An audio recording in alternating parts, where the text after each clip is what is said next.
সারাদিনই মহান আল্লাহ আমাদের কথা শোনেন, আমাদের সব রকমের চাওয়া পাওয়া, সুখ দুঃখের কথা শোনেন তিনি। তবে বিশেষ কিছু সময় আছে যাদের দোয়া কবুলের সময় বলা হয়। এই সময়গুলোতে মহান আল্লাহ মানুষের মনের সব নেক ইচ্ছা পূরণ করার ওয়াদা করেছেন। চলুন জেনে নেই সেই সময়গুলো কখন।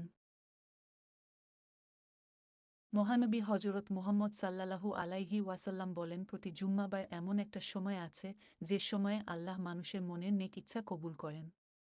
এবং বেশিরভাগ আলেমদের মতে সময়টি হচ্ছে আসরের সময় থেকে মাগরিবের আগ পর্যন্ত। অর্থাৎ শুক্রবার আসর থেকে মাগরিব পর্যন্ত দোয়া কবুলের উত্তম সময়। তবে শুধুমাত্র এই সময়গুলোই না, দিনের যে কোনো সময়ে, যে কোনো অবস্থায় মহান আল্লাহর কাছে দোয়া করা যায়। আল্লাহর সাথে তার বান্দার সম্পর্ক সারা জীবনের এবং জীবনের প্রতিটি মুহূর্তের। মহানবী সাল্লাল্লাহু আলাইহি ওয়াসাল্লাম আরও বলেন, যখন রাতের 1/3 অতিক্রম হয় তখন আল্লাহ প্রথম আসমানে নেমে আসেন আর বলেন, আমি তোমাদের পালনকর্তা, এমন কেউ কি আছে যে আমার কাছে দোয়া করবে আর আমি তা কবুল করব? এমন কেউ কি আছে যে আমার কাছে কিছু চাইবে আর আমি তাকে তা দিব?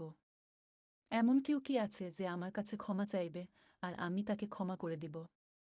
সহিহ মুসলিম 1657। দ্বিতীয় সময়টি হচ্ছে নামাজের মাঝে। নামাজের মাঝে এমন একটা সময় আছে যখন বান্দা আল্লাহর সবচেয়ে বেশি নিকটবর্তী থাকে। সে সময়ে যদি দোয়া করা হয় তবে তা আল্লাহ কবুল করেন। আর সেই সময়টি হচ্ছে সিজদা। কোনো মানুষ সিজদায় থাকাকালীন আল্লাহ তাআলার সবচেয়ে নিকটে থাকেন। সিজদা হচ্ছে আল্লাহর কাছে সবচেয়ে প্রিয় ইবাদত। এ সময়ে বান্দা যদি আল্লাহর কাছে কিছু চায় তিনি তা কবুল করে নেন। এছাড়াও ফরজ নামাজের সালাম ফিরানোর পর, অর্থাৎ ফরজ নামাজ শেষ হওয়ার ঠিক পর পর দোয়া করলে সে দোয়াও কবুল হয়। দোয়া কবুলের তৃতীয় সময়টি হচ্ছে ইফতারের ঠিক আগ মুহূর্তে। রাসূলুল্লাহ সাল্লাল্লাহু আলাইহি ওয়াসাল্লাম বলেছেন, নিশ্চয়ই ইফতারের সময় রোজাদারের দোয়া ফিরিয়ে দেওয়া হয় না। শুধুমাত্র রমজান মাস না, কোনো ব্যক্তি যদি সাধারণ দিনে নফল রোজাও রাখেন তাহলেও ইফতারের আগ মুহূর্তের সময়টা খুবই বরকতপূর্ণ।